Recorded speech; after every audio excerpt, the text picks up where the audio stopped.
कल हम एमीन के आईपीसी नेम पढ़ रहे थे। आईपीसी नेम में हमने बहुत सारे नेम पढ़े थे। इसके अलावा और भी नेम है, जैसे मान लो कि ये था यहाँ CH3 CH3 CH2 CH2 और CH2। इसका आईपीसी नेम देखा जाए तो क्या होगा, NN dimethyl प्रोपेनेमीन।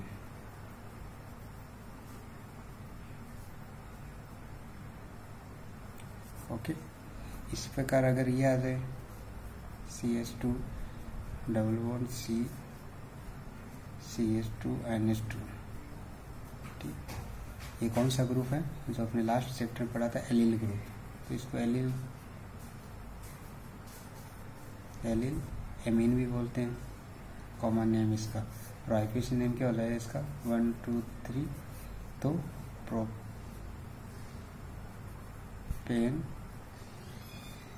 2 in propane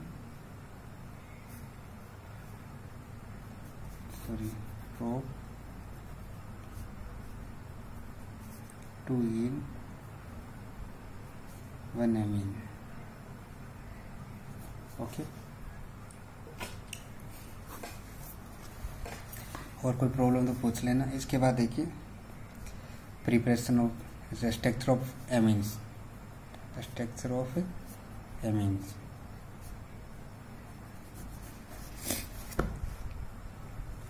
structure of amine की बात करें तो एमीन में नाइट्रोजन एटम होता है।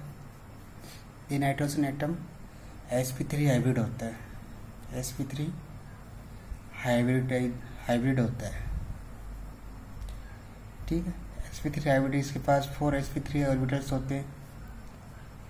4 sp3 ऑर्बिटल्स होते हैं। ओके,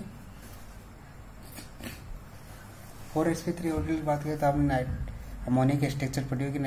अमोनिया के पास इसका इलेक्ट्रॉनिक कॉन्फ़िगरेशन ही होता है 1s2 2s2 2p3, यानी 5 इलेक्ट्रॉन्स होते हैं इन आउटर मोस्ट सेल। तो 5 इलेक्ट्रॉन को तो हमारे पास 1 इलेक्ट्रॉन तो इनमें, अगर बाकी रिमेन 2 इलेक्ट्रॉन्स को हम इसमें डिस्ट्रीब्यूट कर देते हैं। तो एक लोन पेयर ऑफ इलेक्ट्रॉन होगा इसके पास, और 3 sp3 ऑर्बिटल्स हैं जिनमें एक इलेक्ट्रॉन है। ओके, तो स्ट्रक्चर देखें तो कैसी होगी। अब क्या होगा कि इन 4 sp3 ऑर्बिटल में से 3 sp3 ऑर्बिटल क्या करेंगे, 3 sp3 ऑर्बिटल एल्किल या फिर कार्बन, एल्किल के कार्बन के p ऑर्बिटल के साथ ओवरलैपिंग कर लेंगे इससे, और कौन सा बॉन्ड बनाएंगे, सिग्मा। अगर एल्किल है तो एल्किल, अगर हाइड्रोजन तो हाइड्रोजन का 1s ऑर्बिटल होता है, उसके साथ ओवरलैपिंग कर लेंगे अगर, ठीक है। अगर कार्बन है तो कार्बन के p ऑर्बिटल के साथ ओवरलैपिंग कर लेंगे, सिग्मा बॉन्ड बना लेते हैं इससे। इस प्रकार हम एमीन के स्ट्रक्चर देखते हैं, ऐसी होती है। Lone pair of electron, pyramidal structure होती है इसकी। कैसी होती है, पिरामिडल स्ट्रक्चर होती है। जैसे अमोनिया की होती है वैसे इसकी पिरामिडल स्ट्रक्चर होती है, पिरामिडल। ओके, अब नाइट्रोजन के पास एक लोन पेयर ऑफ इलेक्ट्रॉन है, लोन पेयर ऑफ इलेक्ट्रॉन है। तो आपने देखा कि इस लोन पेयर इलेक्ट्रॉन, और यहाँ पर मान लो कि कोई एल्किल ग्रुप जुड़ा होगा, यानी कोई कार्बन है। ओके, यहाँ पर मान लो कोई कार्बन है, मेथिल ग्रुप जुड़ा हुआ है, ये मान लो इधर से। ओके, मेथिल ग्रुप जुड़ा हुआ है, तो ये क्या नाम हो गया, ट्राइमेथिल एमीन हो गया, ट्राइमेथिल एमीन। तो ये लोन पेयर ऑफ इलेक्ट्रॉन है, ये बॉन्ड पेयर इलेक्ट्रॉन, इनके बीच में क्या होगा, रिपल्सन होगा। लोन पेयर और बॉन्ड पेयर के बीच में रिपल्सन, और रिपल्सन के कारण ये बॉन्ड एंगल वैसे होना तो चाहिए 109 डिग्री, 109.5 डिग्री का होना चाहिए, लेकिन रियली में ये 108 डिग्री का होता है। किसके कारण, बीपी एलपी रिपल्सन के कारण। कौन सा रिपल्सन, एलपी बीपी रिपल्सन के कारण ये एंगल डिक्रीज हो जाता है।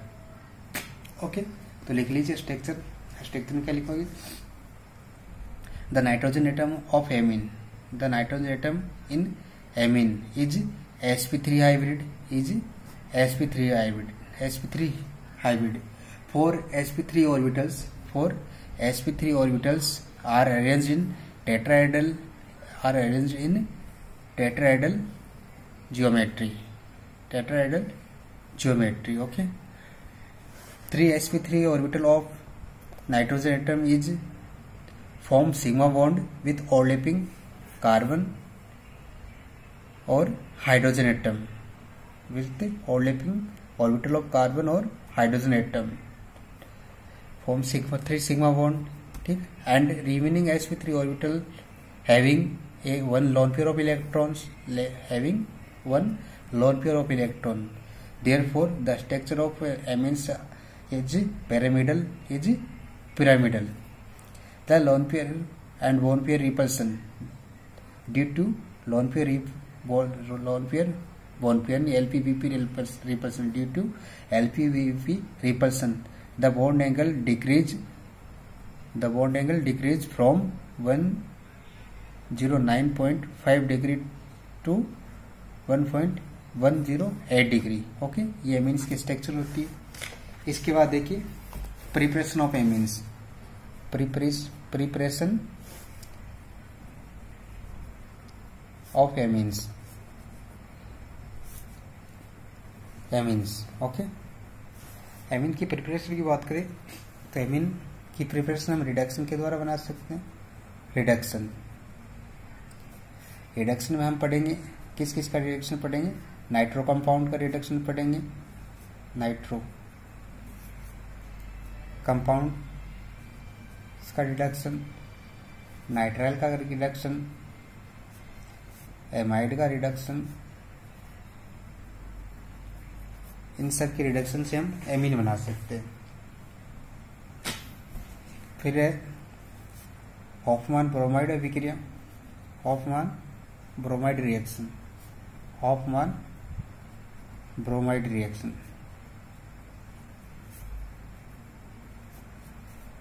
थर्ड है गैब्रियल थैलेमाइड सिंथेसिस. और फोर्थ है एमिनोलाइसिस. ओके, इन 4 रिएक्शंस के द्वारा हम एमीन को प्रिपेयर कर सकते हैं. के ऊपर वाले 3 रिएक्शन, इनसे हमेशा प्राइमरी एमीन ही बनता है. प्राइमरी एमीन, ओके, ये ध्यान रखना. इन ऊपर वाले 3 रिएक्शन से हम प्राइमरी एमीन बनता है. इसके द्वारा हम 1 डिग्री, 2 डिग्री, 3 डिग्री तीनों एमीन बना सकते हैं अमीनोलाइसिस के द्वारा. तो फर्स्ट है रिडक्शन ऑफ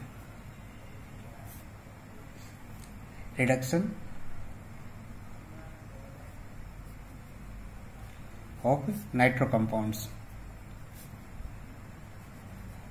ओके,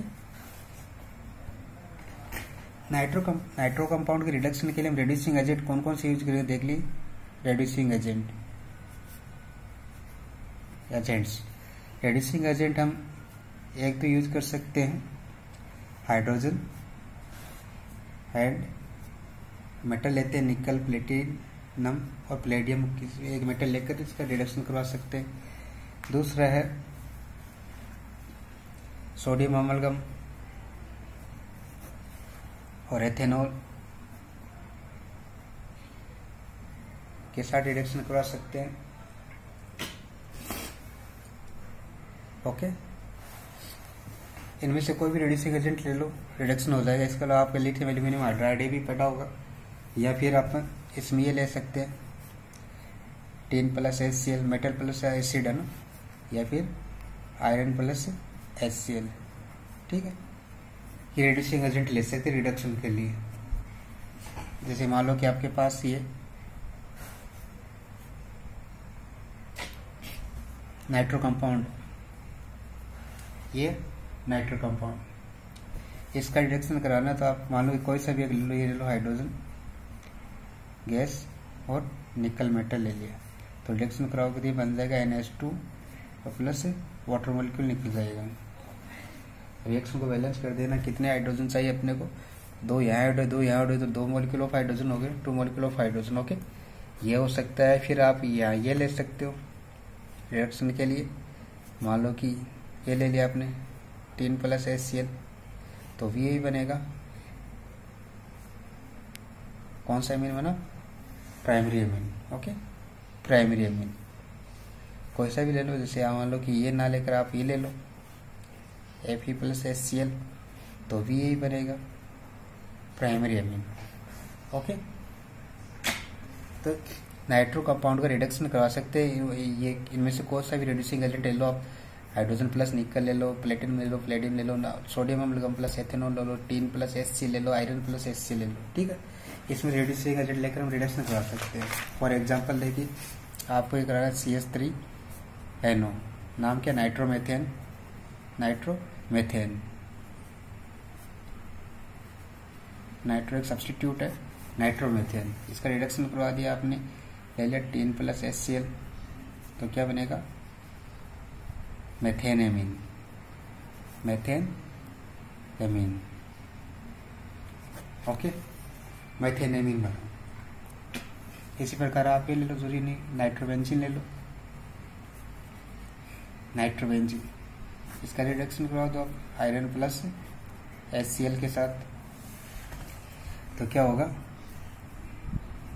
एनिलीन बनेगा, एनिलीन। ओके, ध्यान रखना कि जब आयरन की रिएक्शन HCl के साथ, आयरन और HCl की उपस्थिति में रिएक्शन करवाई जाती है, तो HCl की क्वांटिटी बहुत ही कम होती है। HCl की क्वांटिटी बहुत ही कम होती है। क्यों? क्योंकि HCl और आयरन की रिएक्शन होती है तो ये बनता है FeCl2, और FeCl2 हाइड्रोलाइज होकर, इसका जब हाइड्रोलाइसिस करवा जाता है, तो वापिस HCl बन जाता है। ओके, इसलिए इसकी थोड़ी सी मात्रा से होती है। एक बार पार्टिसिपेट करने के बाद फिर बनता रहता है, अभिक्रिया में रिएक्शन में भाग लेता रहता है। इस प्रकार इसकी थोड़ी सी मात्रा की आवश्यकता होती है HCl की। ठीक है, इस प्रकार हम इन रिड्यूसिंग एजेंट की सहायता से एमीन बना सकते हैं। कौन सा एमीन बना सकते हैं, आपने पढ़ा कि इन तीनों से हम कौन सा एमीन बनता है, प्राइमरी एमीन बनता है। ओके, फिर सेकेंड है नाइट्राइल, रिडक्शन ऑफ नाइट्राइल का, reduction of nitriles, reduction of nitrile, nitrile compound की बात करें, नाइट्राइल कंपाउंड्स, जैसे मान लो कि ये होता है, इसका रिडक्शन करवाना है, तो इसका रिडक्शन भी रिडक्शन के आप यही कर सकते हो, हाइड्रोजन, ठीक है, और निकल मेटल ले लो, तो क्या होगा, RCH2NH2। Okay, RCH2NH2। अब इसमें देखो, इसमें मान लो एग्जांपल ले लिया अपने, CH3C ⊕N।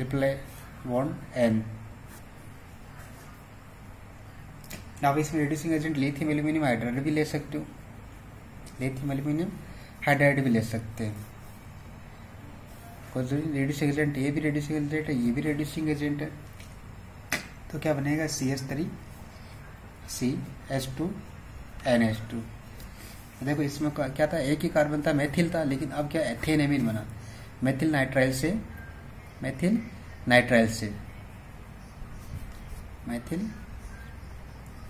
क्या बना, ethane amine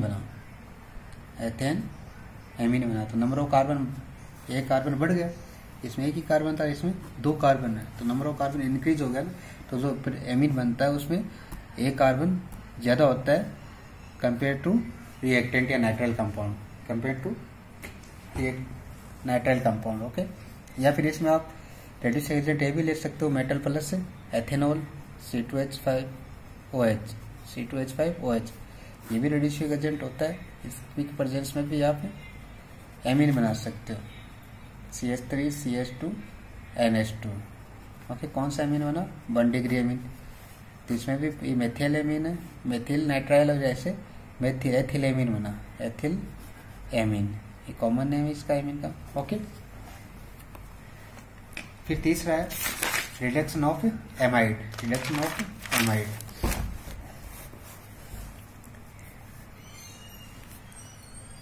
reduction of amide. Amide का रिडक्शन के लिए एमाइड का फॉर्मूला ये होता है, तो कार्बोनिल कंपाउंड रिडक्शन के लिए आपको पता है नॉर्मली हम लिथियम एल्यूमिनियम हाइड्राइड ही लेते हैं। लिथियम एल्यूमिनियम हाइड्राइड एक स्ट्रॉन्ग रिड्यूसिंग एजेंट होता है, आपने पढ़ा होगा। तो इसकी प्रेजेंस में रिडक्शन करवाते हैं तो ये बनता है, तो इसमें भी एक नंबर ऑफ कार्बन, एक कार्बन इंक्रीज हो गया, इसमें भी एक कार्बन इंक्रीज हो गया। जैसे मान लो कि आपके पास था acetamide,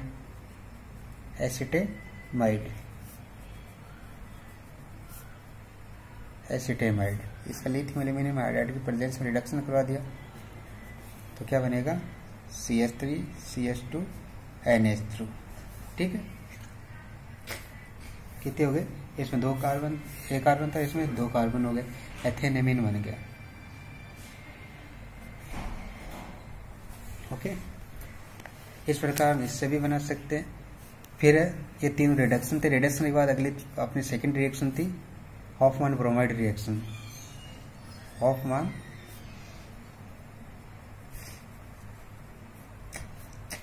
bromide reaction, Hoffmann bromide reaction very very important है फॉर एग्जाम, वेरी इंपॉर्टेंट। इस रिएक्शन में क्या होता है, इसमें भी एमाइड ही लिया जाता है, एमाइड, और रिएक्शन करवाई जाती है KOH या NOH, KOH ले लो या फिर NOH, दोनों में से कोई एक लिया जाता है, एल्कोहलिक या एक्वस, एल्कोहलिक ले लो या फिर एक्वस। अधिकतर आपको शायद आपके ऊपर यहाँ पर KOH ना होगा, NOH दे रखा होगा, एक्वस या एल्कोहलिक दोनों में से एक लिया जाता है। और प्लस ब्रोमीन की प्रेजेंस में रिएक्शन करवाई जाती है, ब्रोमीन की प्रेजेंस में रिएक्शन करवाई जाती है, तो ये बनता है प्राइमरी एमीन, 1 डिग्री एमीन। हमेशा 1 डिग्री एमीन ही बनता है, इस रिएक्शन में भी 1 degree amine. Okay, plus sodium carbonate निकल जाता है, NaBr निकल जाता है। ओके, और ये बनता है 1 डिग्री एमीन। रिएक्शन को बैलेंस कर दो, ये 2 है तो यहाँ 2 हो जाएगा, यहाँ 2 है तो यहाँ 4 ले लो। ओके, तो 1 डिग्री एमीन का फॉर एग्जाम्पल आपके पास एसिटेमाइड ले लो या बेंजेमाइड ले लो।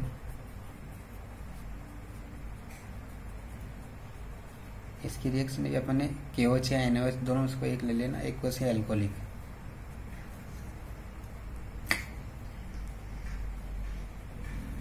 रिएक्शन करा दो Br2 से और Br2 से, तो क्या बनेगा इसमें CH3 CH2 NH2, सॉरी इससे नंबर ऑफ कार्बन एक कम होगा, इसमें एक नंबर ऑफ कार्बन एक कम हो जाता है, तो क्या बनेगा NH2।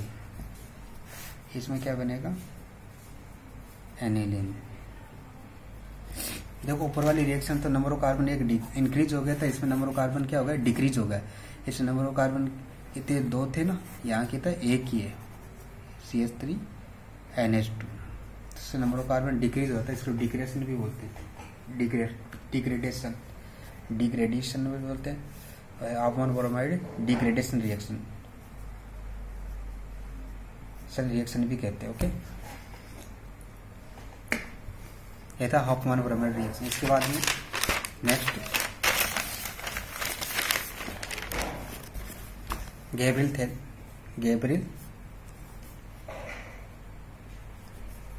थैलेमाइड, पी साइलेंट है इसमें, थैलेमाइड सिंथेसिस। ओके, इसमें क्या होता है कि थैलेमाइड लिया जाता है, थैलेमाइड की स्ट्रक्चर ऐसी होती है,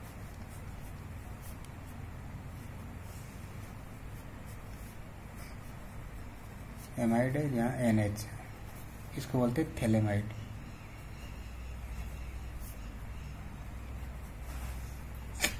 ओके, इसकी रिएक्शन कराई जाती है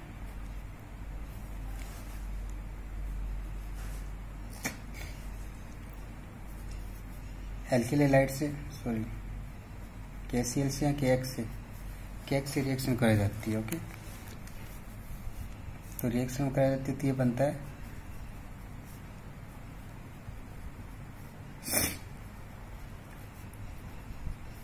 NH नेगेटिव होता है या K पॉजिटिव होता है। ओके, फिर इसकी रिएक्शन करवाती है RX के साथ, एल्किल हैलाइड के साथ, तो ये बनता है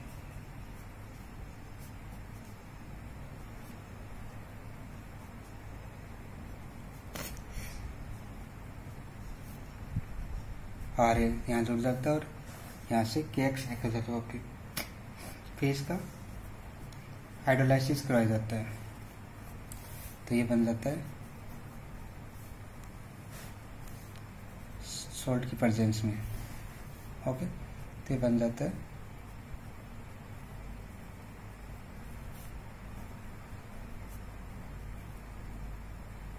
और प्लस से यहाँ से 1 डिग्री एमीन निकलता है, रिमूव हो जाता है, 1 डिग्री एमीन रिमूव हो जाता है।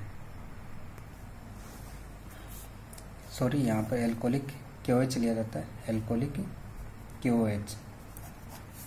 KOH की प्रेजेंस में रिएक्शन करवाएंगे तो ये बनेगा। फिर इसकी रिएक्शन एल्किल हैलाइड की प्रेजेंस में करवाएंगे तो बनेगा। यहाँ पर सोडियम हाइड्रोक्साइड लिया जाता है, इसका सोल्ट बनता है और 1 डिग्री एमीन बनता है। इसमें भी 1 डिग्री एमीन बनता है, मैंने बता दिया। तीनों रिएक्शन के 1 डिग्री एमीन ही बनता है। अब एक लास्ट रिएक्शन है अमोनोलाइसिस।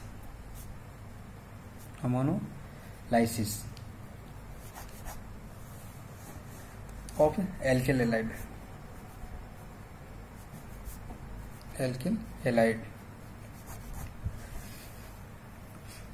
इस रिएक्शन में 1 डिग्री, 2 डिग्री, 3 डिग्री तीनों एमीन बनते हैं। इसमें क्या होता है कि जो एल्किल हैलाइड में CX बॉन्ड होता है, एल्किल हैलाइड में जो CX बॉन्ड होता है वो बॉन्ड इजीली क्लीवेज हो जाता है, बाय न्यूक्लियोफाइल के द्वारा इजीली क्लीवेज हो जाता है, इजीली टूट जाता है। इसलिए न्यूक्लियोफाइल की प्रेजेंस में ये टूट जाता है। तो अपन क्या किया था, अमोनोलाइसिस होता क्या है, व्हेन CX बॉन्ड, अमोनोलाइसिस की डेफिनेशन क्या होगी, when CX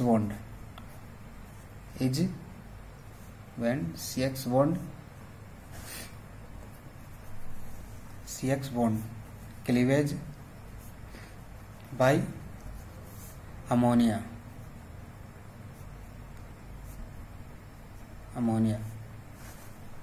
and X replaced by NH2, तो this process known as ammonolysis। Okay.